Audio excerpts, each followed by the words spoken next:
ہر قسم کے روحانی جسمانی وظائف کے لیے پیر عصمت اللہ نقشبندی چینل کو سبسکرائب کریں۔ نحمده ونصلي ونسلم على رسوله الكريم اما بعد فاعوذ بالله من الشيطان الرجيم بسم الله الرحمن الرحيم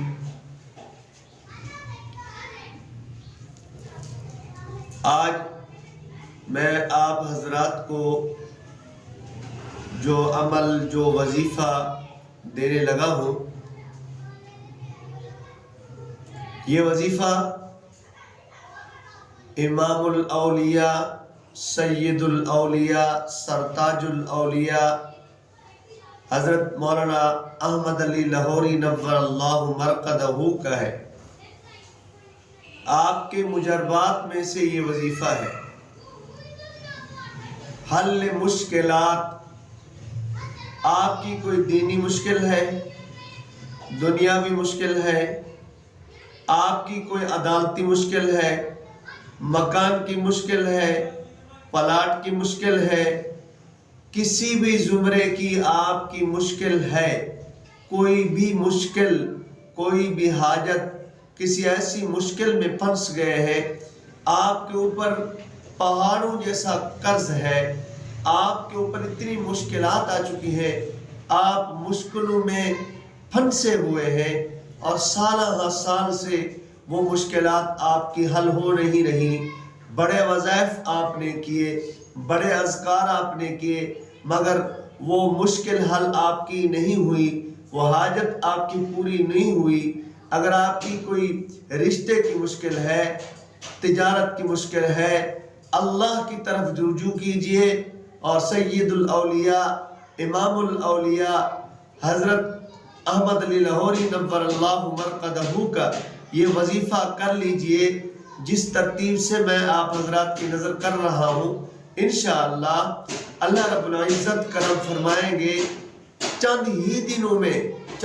دنوں میں آپ کی مشکل حل ہو جائے گی، حاجت پوری ہو گئے۔ کتنی بڑی مشکل کیوں نہیں ہے، بچے کا رشتہ نہیں آ رہا، دکان نہیں چل رہی، یا کوئی ایسی حاجت ہے جو پوری نہیں ہو رہی آپ کی، اور سالہ سال ہو گئے آپ اس مشکل میں پھنسے ہوئے ہیں، اور عدالتی مقدمات میں ہیں، پلاٹ کا مسئلہ ہے آپ کا، یا کوئی ایسا مسئلہ ہے جو آپ کے اوپر کوئی ایسی چیز مسلط کر دی گئی ہے جس سے آپ نکل نہیں پا رہے، آپ کے زمین پر، آپ کے گھر پر قبضہ کر لیا گیا ہے، عدالتوں کچہریوں کے چکر لگا کر آپ تھک چکے ہیں۔ اب یہ ہے کہ بس میں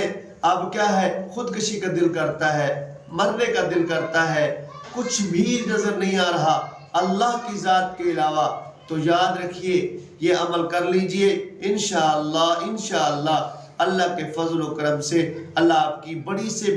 بڑی مشکل کو حل کر دیں گے۔ وظیفے کا طریقہ کار یہ ہے کہ سب سے پہلے آپ نے غسل کرنا ہے سفید کپڑے پہن کر، اور آپ نے خوشبو لگا لینی ہے، فجر کی نماز پڑھ کر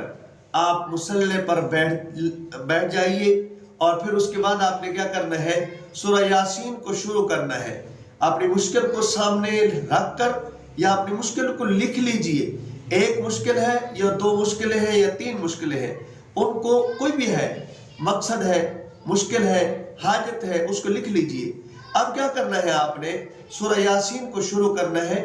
پہلی سورہ یاسین کی مبین پر پہنچنا ہے۔ سورہ یاسین شروع کی، پہلی مبین پہ پہنچے تو آپ نے 11 مرتبہ یا اللہ یا رحمان یا رحیم پڑھنا ہے، پھر اس مشکل کو پڑھنا ہے، جو مشکل آپ نے کاغذ پہ لکھی ہے اس مشکل کو آپ نے پڑھنا ہے، پھر دوسری مبین پہ پہنچنا ہے، آگے چلنا ہے، تو دوسری مبین پہ پہنچ کے پھر آپ نے 11 مرتبہ یا اللہ یا رحمان یا رحیم کو پڑھنا ہے، 7 مرتبہ 7 مبینوں پر 11 مرتبہ یا اللہ یا رحمان یا رحیم کو پڑھنا ہے، اور 7 ہی مرتبہ اللہ کے سامنے عاجز ہو کر انکساری سے اللہ کے سامنے اپنی مشکل کو رکھ لیجئے، دعا کر لیجئے۔ جب آپ نے سورہ یاسین کی آخری آیت پہ پہنچنا ہے، انما امرہ اذا اراد أراد شيئا أن يقول له كن. یہ کن لفظ پہ جب آپ پہنچے تو آپ نے یہ لفظ اللہ کے نام یا اللہ یا غنی یا مغنی یا فتاح، یا اللہ یا غنی یا مغنی یا فتاح، اس کو آپ نے پھر 11 مرتبہ پڑھنا ہے. اللہ رب العزت سے دعا کر دینی ہے. انشاءاللہ چند ہی دنوں میں اس عمل کو کرنے سے اللہ آپ کی بڑی سے بڑی مشکل کو حل فرما دیں گے، بڑی سے بڑی حاجت کو پورا فرما دیں گے. اللہ مجھے آپ کو عمل کی توفیق نصیب فرمائے. وآخر دعوانا الحمد للہ رب العالمین.